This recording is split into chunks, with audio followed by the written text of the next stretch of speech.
Welcome everyone. Today we are going to start with our first chapter of class 12th political science, that is the Cold War era.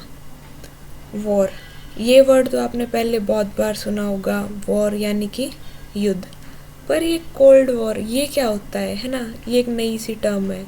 अब आप सोच रहे होगे कि war भी cold या hot होता है ना।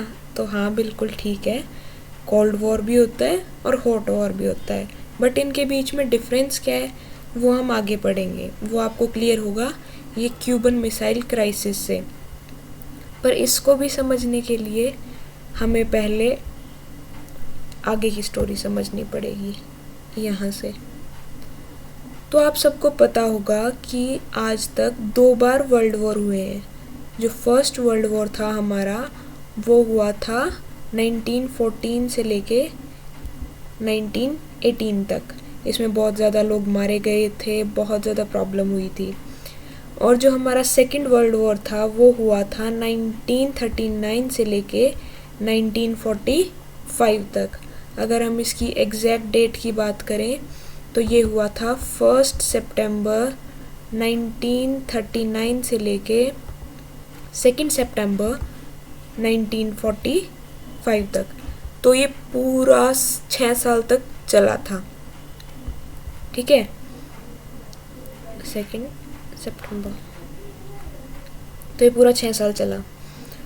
तो हमारा वर्ल्ड जो है सेकेंड वर्ल्ड वॉर के टाइम पे 2 ग्रुप्स में डिवाइड हो गया था। एक तो थी हमारी एक्सिस पावर्स, एक थी अलाइड फोर्सेस। जो हमारी एक्सिस पावर्स थी उनमें थे जर्मनी, जापान और इटली।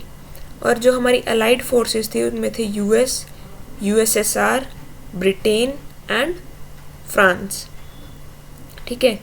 तो जो ये सेकेंड वर्ल्ड वॉर था ये स्टार्ट तो किया था जर्मनी ने और इसको ख़त्म किया था यूएस ने, ठीक है। तो इसमें जो है हमारी अलाइड फोर्सेस जीत गई थी। जो हमारा वर्ल्ड वॉर एंड हुआ तो हमारे पास 2 ही कंट्रीज़ मेन बची थी, एक तो थी यूएस और एक थी यूएसएसआर। तो ये 2 सुपर पावर्स हमारे पास लास्ट में बच गई थी, ठीक है। तो अब बात आती है कि हमारा सेकेंड वर्ल्ड वॉर एंड कैसे हुआ था। ये क्वेश्चन बहुत इम्पोर्टेंट है। तो सेकेंड वर्ल्ड वॉर कैसे एंड हुआ था कि यूएस ने जापान के ऊपर, जापान की 2 सिटीज़ थी, एक का नाम था हिरोशिमा, एक का नाम था नागासाकी। इनके ऊपर 2 एटॉमिक बॉम्ब डाले थे, ठीक है। 6 अगस्त 1945 को हिरोशिमा पे बॉम्ब डाला गया था जिसका नाम था लिटिल बॉय। ये आपको नेम लर्न करना है, ये 1 मार्क्स में पूछ लिया जाता है। जिसका नाम था लिटिल बॉय, ठीक है। फिर 9 अगस्त को, मतलब 6 अगस्त के 3 डेज बाद 9 अगस्त को नागासाकी पे बॉम्ब डाला गया था जिसका नाम था फैट मैन।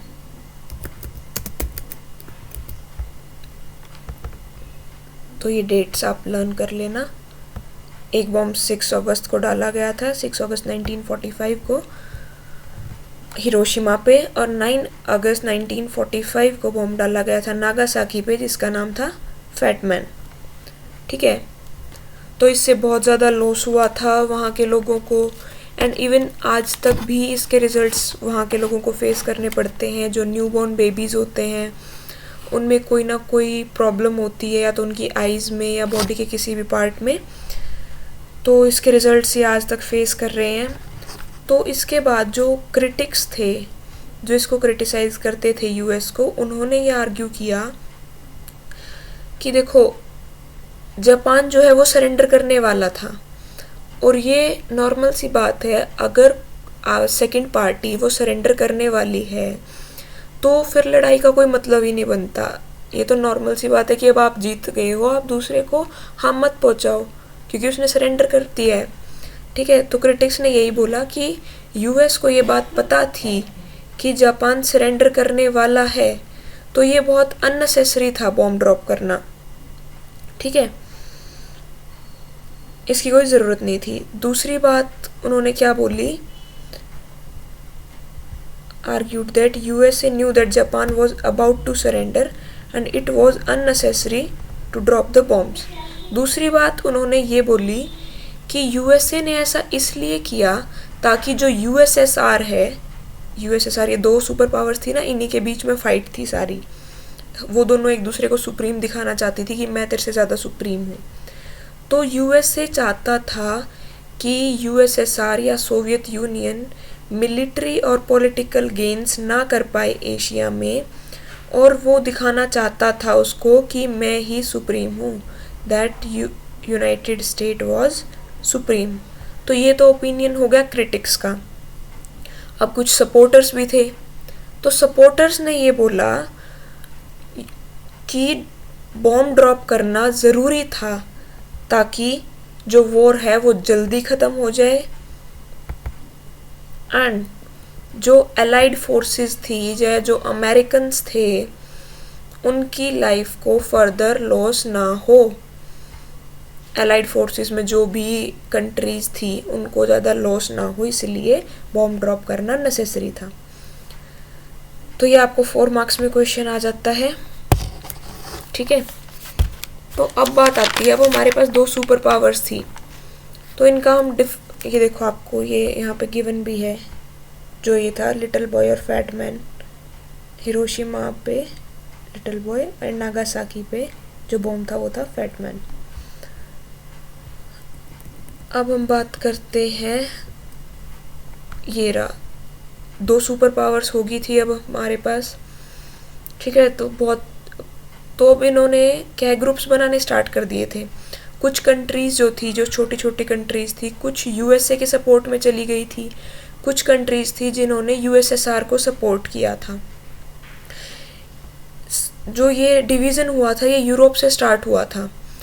जो ईस्ट यूरोप की कुछ कंट्रीज़ थी उन्होंने यूएसएसआर को सपोर्ट किया था, और जो वेस्ट यूरोप की कुछ कंट्रीज़ थी उन्होंने इसको यूएसए को सपोर्ट किया था।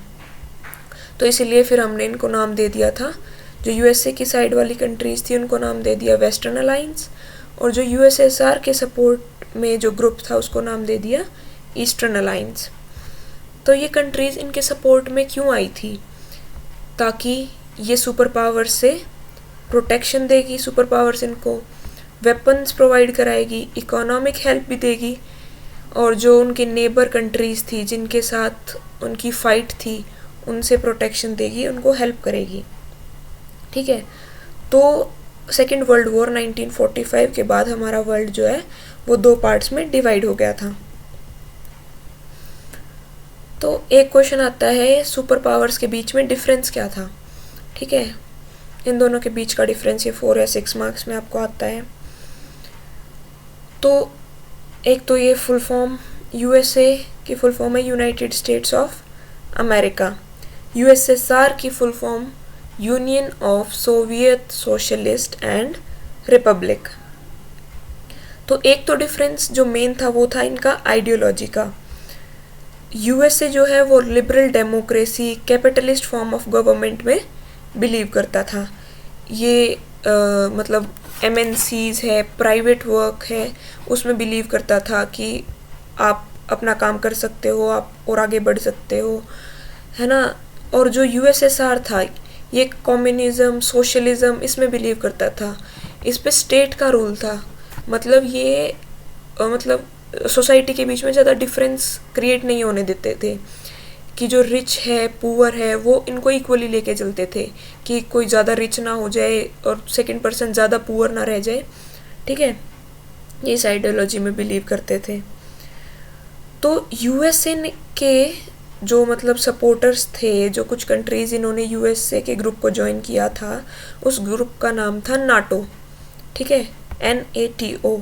इसकी फुल फॉर्म है नॉर्थ अटलांटिक ट्रीटी ऑर्गेनाइजेशन। ये फुल फॉर्म 1 मार्क में पूछ ली जाती है, इसको आप लर्न कर लेना। तो ये नाटो ये बना था 1949 में, 4 अप्रैल 1949 में नाटो बना था, ठीक है। इसमें 12 कंट्रीज जो थी इन्होंने इसका पार्ट बने थे और इन्होंने ये डिक्लेयर किया था कि अगर इनमें से किसी एक कंट्री पे भी अटैक किया जाएगा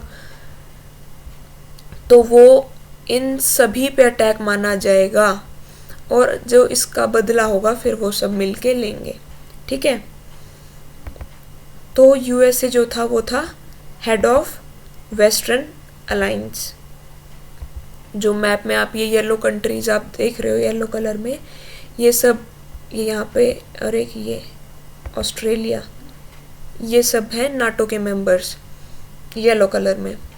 फिर यूएसएसआर की बात करते हैं। जैसे यूएस ने तो अपना ग्रुप बना लिया नाटो, ऐसे ही यूएसएसआर ने भी अपना एक ग्रुप बनाया था जिसका नाम रखा गया था वॉर्सो पैक्ट। ठीक है, ये वॉर्सो पैक्ट बना था 1955 में। ठीक है, इसमें 8 मेंबर्स थे और ये था हेड ऑफ ईस्टर्न अलायंस। इसका काम भी यही था कि इनका एम यही था कि नाटो फोर्सेस जो है यूरोप में और नॉर्थ अमेरिका में उनको काउंटर करना है। ठीक है, ये जो रेड कलर में आप देख रहे हो ये सारे मेंबर्स थे वॉर्सो पैक्ट के, यूएसएसआर के सपोर्ट में थी ये कंट्रीज। ठीक है, ये तो हो गया। अब ये 1 मार्क में ये क्वेश्चन पूछ लिया जाता है कि यूएसए ने 2 ग्रुप्स और बनाए थे, एक का नाम था सीटो, एक का नाम था सेंटो। ये 2 ग्रुप्स और बनाए थे, इनको आपको डिटेल में पढ़ने की कोई ज़रूरत नहीं है, बस इनकी फुल फॉर्म आप लर्न कर लेना।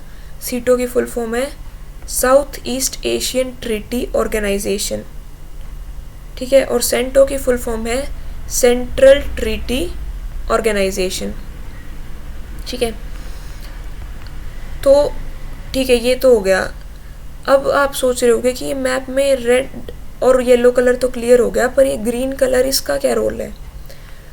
तो कुछ कंट्रीज ऐसी थी जो कि अभी न्यूली इंडिपेंडेंट हुई थी, जिस पे पहले कोई और कंट्री रूल कर रही थी। जैसे हमारे इंडिया पे ब्रिटिशर्स रूल कर रहे थे, वो भी न्यूली इंडिपेंडेंट हुई थी सेकेंड वर्ल्ड वॉर के बाद, जैसे हमारी कंट्री इंडिपेंडेंट हुई थी इंडिया। तो वो कुछ कंट्रीज़ ऐसा चाहते थे कि हम ना तो यूएसए के सपोर्ट में जाएं, ना हम यूएसएसआर को सपोर्ट करें। तो उन कंट्रीज़ ने किसी का भी सपोर्ट नहीं किया था, उन्होंने अपना एक अलग ग्रुप बनाया था जिसका नेम था नाम, हाँ NAM नाम, जिसकी फुल फॉर्म थी नॉन अलाइन मूवमेंट। तो जो ग्रीन कलर की कंट्रीज थी वो सब इसके सपोर्ट में थी। अब एक बहुत ज़्यादा इम्पोर्टेंट, ये 95% आपके बोर्ड एग्ज़ाम में क्वेश्चन आता है 4 और 6 मार्क्स में, कि जो सुपर पावर्स थी उन्होंने स्मॉल कंट्रीज़ के साथ ग्रुप क्यों बनाए थे, उनका सपोर्ट क्यों लिया था। ठीक है, तो उन्होंने सपोर्ट इसलिए लिया था कि एक तो वो वाइटल रिसोर्सेज के लिए, कि उनको स्मॉल कंट्री से वाइटल रिसोर्सेज मिल जाएंगे, जैसे ऑयल है, मिनरल्स हैं। यूएसए का तो आपने सुना ही होगा, वो तेल का बहुत ज़्यादा भूखा है। ठीक है, तो इसलिए। दूसरा, territory from where the super powers could launch their weapons and troops. अब जैसे ऊपर मैप में ये देख रहे हो आप, अब अगर देखो यूएसएसआर को अगर यहाँ पे यूएस पे हमला करना है, ठीक है, तो एक तो वो यहाँ से लेके यहाँ पे बॉम्ब लॉन्च करे, वेपन लॉन्च करे, तो वो थोड़ा डिफ़िकल्ट होगा। और अगर वो जो यूएसएसआर के सपोर्ट में ये कंट्री है यहाँ पे अपना सेटअप कर ले और यहाँ से इधर लॉन्च करे तो वो ज़्यादा इजी होगा, है ना। तो इसलिए भी टेरिटरी के लिए भी उन्होंने स्मॉल कंट्रीज़ की हेल्प ली थी। लोकेशन के लिए, लोकेशन ताकि जो उसके पास वाली कंट्री है वहाँ से वो एक दूसरे पे नज़र रख सकें, वो ज़्यादा इजी होगा, so that they could spy on each other. एक इकोनॉमिक सपोर्ट के लिए, मान लो अभी कोई वॉर होने वाला है और किसी कंट्री के पास को फाइनेंशियल सपोर्ट चाहिए, ठीक है। तो वो जो उसके सपोर्ट में स्मॉलर अलाइंस हैं, कंट्रीज़ हैं, वो उनको ऐसे बोल सकता है कि भाई मुझे सपोर्ट चाहिए और आप हमें सपोर्ट करें, आप हमें इतने इतने पैसे जो है वो प्रोवाइड करो, तो वो उनके लिए इजी हो जाएगा। ठीक है। तो ये तो 4 रीजंस हो गए, एक तो वाइटल रिसोर्सेज के लिए, टेरिटरी के लिए, लोकेशन के लिए और इकोनॉमिक सपोर्ट। एक और मेन रीज़न है जो था आइडियोलॉजिकल रीजंस, इस पे भी उनकी बहुत फाइट रही थी। आइडियोलॉजिकल रीज़न जैसे हमने अभी पढ़ा था, जो यूएसए है वो liberal democracy, capitalist form of government में बिलीव करता है, और जो हमारा यूएसएसआर है वो सोशलिज्म और कम्युनिज्म में बिलीव करता है। ठीक है। तो अब आपको ये सब क्लियर होगी स्टोरी दो सुपर पावर्स की। ठीक है। अब हमने जो स्टोरी छोड़ी थी पीछे, क्यूबन मिसाइल क्राइसिस, वो आपको अब अच्छे से क्लियर हो जाएगी। तो हमारा जो सेकेंड वर्ल्ड वॉर का एंड था 1945 में, वो ही बिगनिंग थी कोल्ड वॉर की। ठीक है। तो हमारा जो कोल्ड वॉर था वो चला था 1945 से लेके 1945 टू 1991 तक चला था। ठीक है। तो अब हम पढ़ते हैं स्टोरी क्यूबन मिसाइल क्राइसिस। ये क्या था? ये क्वेश्चन आपको आपके प्री बोर्ड्स में 6 मार्क्स में मोस्टली पूछ लिया जाता है।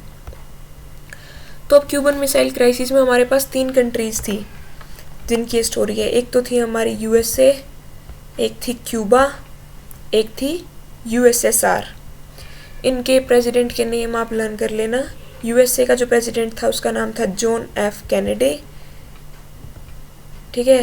क्यूबा का जो प्रेसिडेंट था उसका नाम था फिडेल कैस्ट्रो, एंड यूएसएसआर का जो लीडर था उसका नाम था Nikita Khrushchev. Nikita Khrushchev uncle है, ये आंटी नहीं है, ये लर्न कर लेना। निकिता नाम से आपको लगेगा ये आंटी है। ठीक है। तो क्या था कि जो क्यूबा था ना, ये कंट्री यूएसए के बिल्कुल पास में है। ठीक है। ये बिल्कुल उसके पास में टच होता है, पर ये यूएसएसआर का एक फ्रेंड है। क्यूबा यूएसएसआर का बहुत अच्छा फ्रेंड है। यूएसएसआर इसको मिलिट्री हेल्प भी करता है, फाइनेंशियल सपोर्ट भी करता है बहुत ज़्यादा। तो 1961 में क्या हुआ, 1961 में जो लीडर थे यूएसएसआर के, उनको लगा, वो टेंशन में थे कि कहीं यूएसए जो क्यूबा पे रूल ना कर ले और उनका जो प्रेसिडेंट है फिडेल कैस्ट्रो, उसको बाहर निकाल के ना फेंक दे। ठीक है। ये आप लाइन टू लाइन हम पढ़ रहे हैं। ठीक है। तो 1961 में तो उसको सिर्फ एक टेंशन थी कि कहीं जो यूएस है वो उसके पास में क्यूबा है, वो उस पर रूल कर ले और वहाँ के जो प्रेसिडेंट हैं फिडेल कैस्ट्रो, उनको बाहर निकाल के ना फेंक दे। तो 1962 में निकिता क्रुश्चेव ने क्या किया कि क्यूबा में अपने कुछ न्यूक्लियर वेपन्स प्लेस कर दिए ताकि वो यूएस को बहुत पास से उस पर वेपन्स लॉन्च कर सके और बहुत पास हो जाएगा। ठीक है। और उसको क्यूबा को एक रशियन बेस में कन्वर्ट कर लिया। ठीक है। तो इसके 3 वीक्स बाद, 3 हफ्ते बाद, जो जॉन एफ कैनेडी थे यूएसए के प्रेसिडेंट, उसको इस बारे में पता चला कि भाई यूएसएसआर ने तो रशियन बेस यहाँ पे बना लिया है क्यूबा में, और वो अब आपके बहुत पास है और वो आपको कभी भी फायर कर सकता है। ठीक है। तो उनको ये टेंशन हो गई। तो यूएसए ने क्या किया, उन्होंने ऑर्डर दे दिया कि कोई भी शिप अगर यूएसएसआर की कोई भी शिप अगर यूएसए की तरफ आती हुई दिखती है तो उसको आप रास्ते में ही रोक दो। और ये एक तरह की वार्निंग थी यूएसएसआर के लिए। ठीक है। तो ठीक है, अब आगे कोई भी अगर शिप यूएसए की तरफ आ रही थी तो उसको रास्ते में ही रोक दिया जाता था और वहीं से उसको वापस भेज दिया जाता था। तो फिर काफ़ी टाइम तक ये लड़ाई चलती रही, मतलब यूएसएसआर उसको धमकी देता रहा यूएसए को, यूएसए यूएसएसआर को ऐसे धमकी देता रहा। तो ये सारी जो क्लैश था इसको नाम दिया गया क्यूबन मिसाइल क्राइसिस। ठीक है, ये स्टोरी आपको 6 मार्क्स में आ जाती है। तो अब हम पढ़ते हैं कोल्ड वॉर होता क्या है। तो कोल्ड वॉर को आप कह सकते हो simply, it is a state of conflict that does not involve direct military actions, जिसमें डायरेक्ट मिलिट्री एक्शंस नहीं होते। या हम बिल्कुल सिंपल भाषा में कहें तो ये है बात बातों की लड़ाई, कि एक दूसरे को धमकी दे दी, मैं ऐसे कर दूंगा, मैं वैसे कर दूंगा, पर करना किसी ने कुछ नहीं है, बस वैसे डराना है। ठीक है, तो इसकी ये डेफिनेशन आपको गिवन है, हाँ ये रही। The cold war refer to the competition था दोनों सुपर पावर्स के बीच में, टेंशन भी थी, and a series of confrontation between USA and USSR by their respective allies. ठीक है, उन दोनों यूएसए और यूएसएसआर के बीच की जो टेंशन थी, कंपटीशन था, कन्फ्रंटेशन थी, यूएसए और उनकी जो अलाइज थी यूएसएसआर की, उनके बीच में, इसको नाम दिया कोल्ड वॉर। ठीक है, ये जो कोल्ड वॉर था ये कभी भी हॉट वॉर में नहीं बदला। हॉट वॉर वो होती है जब आप डायरेक्ट एक दूसरे पे अटैक कर देते हो, ये बात बातों की लड़ाई नहीं होती, आप मिलिट्री की हेल्प लेके और वॉर स्टार्ट कर देते हो, वो होता है हॉट वॉर। ठीक है, तो ये है कोल्ड वॉर और हॉट वॉर में डिफरेंस। तो यही सब था, आपका हाफ चैप्टर आज क्लियर हो चुका है। बाकी का चैप्टर हम नेक्स्ट वीडियो में पढ़ेंगे। तो आप कमेंट करके ज़रूर बताना आपको वीडियो कैसी लगी। Thank you so much guys.